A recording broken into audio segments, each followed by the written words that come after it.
हाँ तो दोस्तों, स्वागत है एक बार फिर से आपके अपने माइंड शार्पर्स चैनल पर। और मैं संग्राम आज आपके लिए लेकर आया हूँ एक ऐसा टॉपिक जो कि बेसिकली 9th क्लास के लिए बहुत ही ज़्यादा इंपॉर्टेंट टॉपिक है। वो चाहे यूपी बोर्ड के हों, सीबीएसई बोर्ड के हों, आईसीएसई बोर्ड के हों। तो बने रहिए इस चैप्टर की पूरी कहानी समझने के लिए, क्योंकि कहानी जब पूरी पढ़ोगे, जब कहानी पूरी समझोगे, तभी आप उसके सवालों के जवाब दे पाओगे।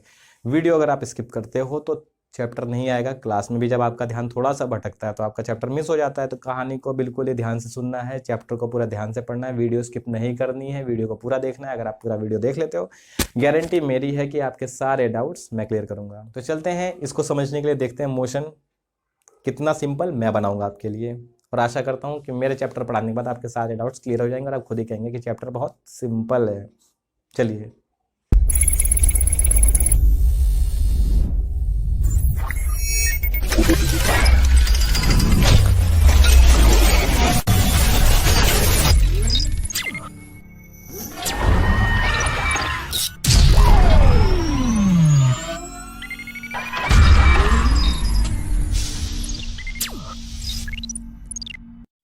हाँ तो दोस्तों, मैं आपसे एक बात पहले कह देना चाहता हूँ कि हम अपने टॉपिक को, मोशन को देखने जा रहे हैं। ये काफ़ी बड़ा टॉपिक है। इसको हम एक वीडियो में अगर आप कहेंगे कि बनाएं तो ये वीडियो बहुत लंबा हो जाता है।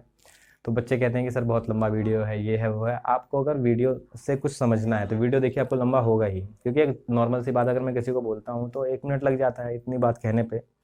तो वीडियो लंबा होगा। वीडियो के लिए आप बिल्कुल घबराइए मत। इसको हम 2-3 पार्ट्स में कवर करेंगे। तो छोटे छोटे टॉपिक को मैं लूँगा, एक एक वीडियो में हम थोड़ा थोड़ा सीखेंगे। 3-4 वीडियो में हम इसको पूरा कवर कर लेंगे। तो चलिए शुरू करते हैं अपने टॉपिक को। तो मोशन जो बेसिकली मैं आपको बता रहा था कि मोशन क्या है कि अगर बॉडी अपनी पोजीशन को चेंज कर रही है, अभी ये मोशन में है, ये मोशन में है, ये मोशन में है, मोशन में। मोशन यानी बॉडी जब अपनी पोजीशन को टाइम के साथ साथ चेंज कर सकती है, उसको बोलते हैं मोशन, गति। तो हिंदी में देख लेते हैं इसको हम क्या बोलते हैं। गति जो होता है, आप जानिए कि कोई भी वस्तु है अपनी स्थिति को समय के साथ साथ क्या कर रही है, बदल रही है, तो उसको बोलेंगे वो गति कर रही है। पंखा चलता है, वो गति कर रहा है क्योंकि समय के साथ साथ वो अपनी स्थिति को बदल रही है उनकी पंखड़ियाँ।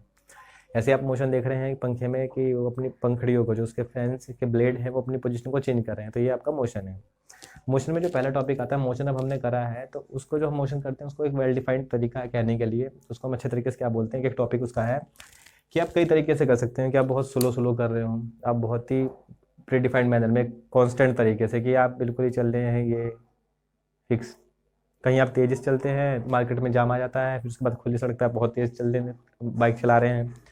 तो इसी तरीके से क्या है कि उसी तरीके से जैसे आपका जो मोशन हो रहा है वो कहीं कम है, कहीं तेज़ है, कहीं बहुत ज़्यादा तेज़ है, तो उसको हम उसी तरीके से टॉपिक में देखेंगे। तो पहला हम टॉपिक देखते हैं डिस्टेंस का। तो डिस्टेंस जो है आप लोग का वो देखना है, और आपको देखना है डिस्प्लेसमेंट।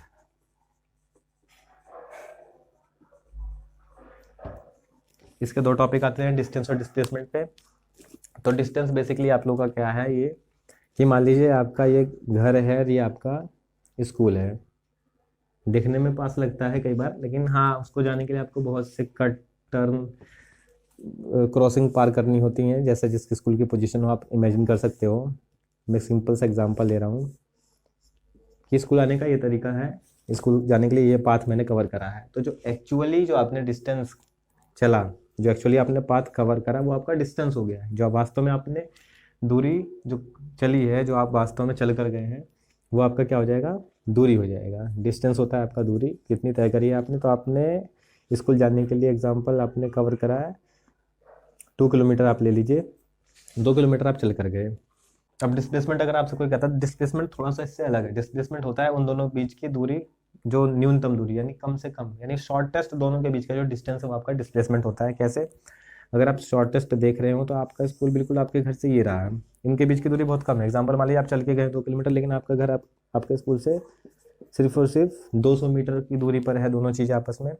तो डिस्प्लेसमेंट ऐसे ही है कि जब दोनों के बीच का मिनिमम, यानी अगर हम सीधे स्ट्रेट लाइन में देखते हैं, डिस्प्लेसमेंट स्ट्रेट लाइन में देखा जाएगा, और डिस्टेंस जो आप एक्चुअली चल कर गए हो। डिस्प्लेसमेंट क्या हो गया, आपका शॉर्टेस्ट पाथ, इनिशियल पोजीशन से फाइनल पोजीशन के बीच में जो शॉर्टेस्ट पाथ है वो आपका डिस्प्लेसमेंट हो गया है। यानी इस डिस्प्लेसमेंट को आप बोलते हो विस्थापन, हिंदी में आप बोला जाता है विस्थापन। यानी बॉडी कितनी विस्थापित हो गई है, अपने स्थान से हट गई है। मैं अभी यहाँ पर हूँ, मैं यहाँ चला जाता हूँ, ये मेरा डिस्प्लेसमेंट है। और मैं यहाँ से यहाँ जाने के लिए जो ये पाथ फॉलो करके जा रहा हूँ, यहाँ से होकर मैं यहाँ पर गया हूँ, मैं आया कहाँ हूँ, यहाँ से यहाँ, लेकिन घूम कर आया हूँ। तो ये मेरा डिस्टेंस हो गया, लेकिन डिस्प्लेसमेंट हुआ कितना, कि मैं अपनी पोजीशन से कितना हट गया हूँ। तो डिस्प्लेसमेंट डिस्टेंस की डेफिनेशन आप लिखेंगे actual path covered by body, displacement shortest path between initial and final position. Initial position and final position के बीच की जो शॉर्टेस्ट डिस्टेंस है उसको आप बोलोगे क्या है, डिस्प्लेसमेंट। विस्थापन क्या है, आपकी जो आरंभिक स्थिति है यानी प्रारंभिक है, आपने शुरू में जाते हैं और आप गंतव्य पे चले गए, तो वो क्या है आपकी प्रारंभ में, यानी शुरुआत में आप कहाँ थे और अंत में आप कहाँ चले गए, उन दोनों के बीच की जो न्यूनतम दूरी होगी उसको बोलेंगे आप विस्थापन। और जो दूरी है आप चलकर कहाँ गए हो उसको बोलेंगे आप दूरी। इससे आपका जो पहला क्वेश्चन बनता है वो बनता है आपका डिस्टेंस और डिस्प्लेसमेंट में डिफरेंस का क्वेश्चन मिल ही जाता है देखने को आप लोग। तो इसमें सिंपल से आप यहाँ से सिंपल से नंबर कवर कर सकते हैं। कैसे, डिस्टेंस आप लोग उसकी डेफिनेशन लिख दीजिए कि actual path covered by the body, displacement it is the shortest path between initial and final position, उसकी डेफिनेशन। दूसरा याद रखना, डिस्टेंस जो होता है कभी नेगेटिव नहीं होता है। आप अगर सिंपल अपने स्कूटर या बाइक को चलाइए तो आप देखते होंगे कि आपका जो मीटर की रीडिंग होती है वो हमेशा पॉजिटिव आती है। अगर आप कहीं गए और घूमकर वापस आते हैं, आप अपने घर से स्कूल गए, मीटर पे रीडिंग आ गई 2 किलोमीटर, अब आप घर से जब स्कूल आ गए तो 0 पे नहीं होगा, वो 4 हो जाएगा। क्यों, आप चले कितना हो वो डिस्टेंस है। लेकिन डिस्प्लेसमेंट क्या है, शॉर्टेस्ट पाथ। आप जहाँ से गए आप वहाँ पर आ जाओ या उससे पहले चले जाओ। जैसे एक अलमारी रखी हुई है, इसको मैंने यहाँ से मूव कराया, यहाँ पर पोजीशन मुझे ठीक नहीं लगती है, मैं इसको वापस करता हूँ, मैं अपने रूम में से कहीं और सेट करता हूँ। तो मैं इसको लेकर आया, मैंने अपने रूम में इसको सेट कर लिया यहाँ पर। पहले मैं इसको ले जाता हूँ 2 मीटर राइट, राइट में मैं जाता था पॉजिटिव, लेकिन मैं इसकी पोजीशन से और बैक लेकर गया, पहले से और बैक लेकर गया, मैं इसको 1 मीटर बैक कवर करता हूँ। तो मैंने इसकी पोजीशन क्या कर दी, बैक कर दी। मान लीजिए इधर जाने पर आपका नेगेटिव होता है, इधर जाने पर आपका पॉजिटिव होता है, तो डिस्प्लेसमेंट कैन बी नेगेटिव। जब आप उसको आप और पीछे ले जा रहे हो तो आपका डिस्प्लेसमेंट हो जाएगा नेगेटिव। क्यों, आप इनके बीच की जो दूरी थी अभी यहाँ पर इतनी थी, आपने इसको इधर भेज दिया तो आपका नेगेटिव डिस्प्लेसमेंट आप कह सकते हो कि डिस्प्लेसमेंट आपका नेगेटिव हो सकता है, लेकिन डिस्टेंस कभी भी नेगेटिव नहीं होगा। तीसरा, डिस्टेंस कभी जीरो नहीं हो सकता, आप कुछ ना कुछ दूरी हमेशा चलते हो, लेकिन डिस्प्लेसमेंट आपका जीरो है। कैसे, आपका फैन का ब्लेड है, जहाँ से चला घूमकर वहीं आ गया, आप कहीं जाते हो बिना रुके, आप आके वहीं पर रुक जाते हो। इनिशियली आप कहाँ थे, फाइनली भी आकर आप वहीं रुक जाते हो, तो दोनों के बीच की कोई न्यूनतम दूरी नहीं है, कोई मिनिमम डिस्टेंस नहीं है, तो उसको आप जीरो बोलोगे। लेकिन डिस्टेंस जो है आपका चल कर आया हो। तो डिफरेंस में आप क्या लिखना है, इसकी डेफिनेशन, दोनों की डेफिनेशन लिख दिया आपने। डेफिनेशन ये always be positive, it can be positive and negative, it can not be zero, ये आपका जीरो हो सकता है। ये आपका डिफरेंस है, यहाँ से आपको बिल्कुल नंबर मिल जाएंगे। डिस्टेंस और डिस्प्लेसमेंट के बाद जो आपका अगला टॉपिक आता है वो आता है आपका स्पीड का। डिस्टेंस से बाद आपका अगला टॉपिक आता है स्पीड का। जी हाँ, इसको आप लोग बोलते हो हिंदी में चाल।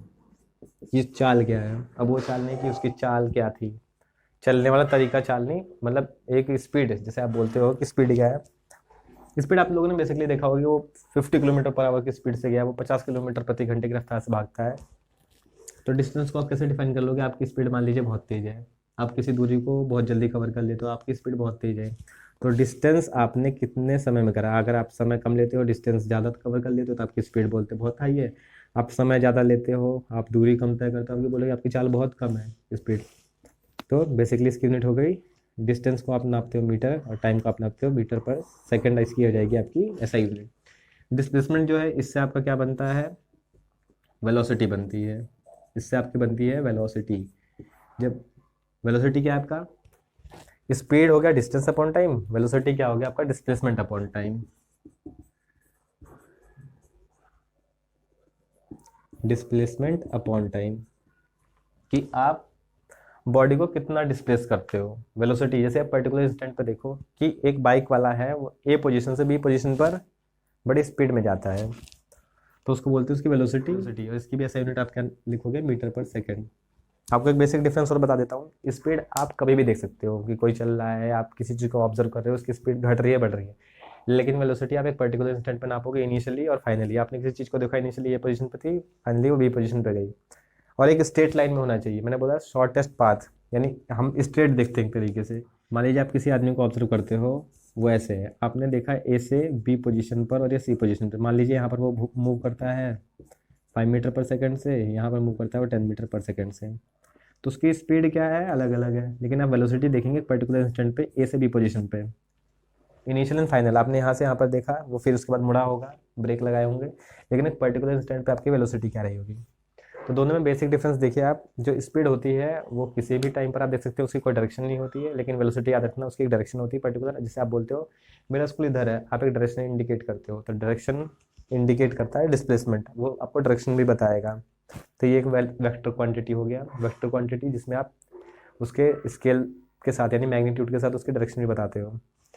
डिस्टेंस क्या है, सिंपल, आप बता मैं इतना डिस्टेंस चल के गया, तो उसमें आपको किसी को डायरेक्शन बताने की जरूरत नहीं है। आप इसका स्कूल, मैंने बोला कि आपका स्कूल का शॉर्टेस्ट पाथ ही है, लेकिन आप उसको कैसे चल के जाते हो उसमें आप डायरेक्शन नहीं बता रहे हो, लेकिन आपने बताया स्कूल मेरा इधर पड़ता है, तो डायरेक्शन जब आप बताओगे वेलोसिटी एक पर्टिकुलर डायरेक्शन में कि हाँ भाई बाइक वाला इधर गया था, स्पीड में गया था, वो स्पीड इतनी थी, वो स्पीड की कोई डायरेक्शन नहीं होती है।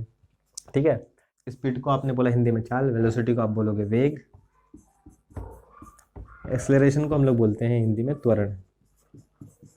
एक्सीलेटर तो बाइक में सबने दिए होंगे। अब एक्सीलेटर जब आप देखते हो तो एकदम से बाइक की स्पीड बढ़ जाती है, आप बहुत तेज भगाते हो या बहुत तेज चलाते हो, एक्सीलरेट करते हो यानी उसकी स्पीड को और बढ़ा रहे हो, पहले से वो स्पीड में है, खड़े खड़े एक्सीलेटर दबा लो कुछ नहीं होगा, एक्सीलरेट कर रहे हो यानी एक्सीलेटर दबाओगे यानी स्पीड को और बढ़ा रहे हो, पहले से आप किस में हो, स्पीड में, आप पर्टिकुलर टाइम पे। अब ऐसे नहीं कि गली के मोड़ में आप एक्सीलेटर दे कहीं मोड़ दोगे, आप पहले ब्रेक लगाते हो पर्टिकुलर इंस्टेंट पर, आप कहीं जा रहे हो, टर्न आता है, आप अपनी स्पीड को कम करते हो, ब्रेक लगाते हो, फिर आप एक्सीलेट करते हो, फिर आप देखते हो खाली सड़क आप एक्सीलेट करते जाते हो, तो आपके अपने स्पीड को बढ़ा रहे हो यानी आप अपने वेग को बढ़ा रहे हो एक पर्टिकुलर टाइम पे। जब आपको टर्न आता है आप कम करते हो, तो एक पर्टिकुलर स्टेट पर आप जा रहे हो कि ए से बी पोजीशन पे, आप एक्सीलेट करते ही जा रहे हो, तो वो हो गया आपका एक्सीलरेशन। क्या होगा, rate of change of velocity,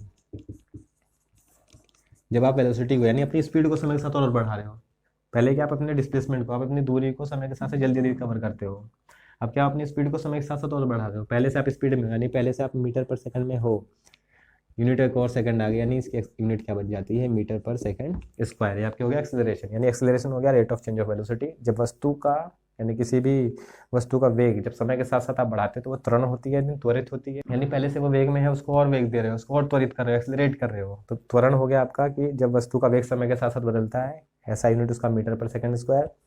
ये आपके बेसिक टॉपिक है, तो इतना हम देखते हैं। इसके साथ आप आगे देखते होंगे और भी टॉपिक आते होंगे, यूनिफॉर्म नॉन यूनिफॉर्म, एक समान असमान, तो इसको हम देखेंगे वीडियो आगे, आप जरूर देखें इसका नेक्स्ट टॉपिक समझने के लिए। इतना टॉपिक आप लोग के लिए जो है इसमें आप समझिए, आपको कोई डाउट हो तो बिल्कुल कमेंट करके बताइए, कोई चीज़ नहीं समझ में आती है उसको मैं अगली वीडियो में बिल्कुल कवर करता हूँ। तो फ्रेंड्स यहाँ तक सोचता हूँ कि आप लोग को बहुत अच्छे से समझ में आया होगा। अगली टॉपिक इसका जो हम लेकर आएंगे वो अगले वीडियो में लेकर आएंगे, तो वीडियो के साथ बने रहें, चैनल पर विजिट करते रहें, इसका वीडियो जल्दी आपको मिलेगा। Thank you.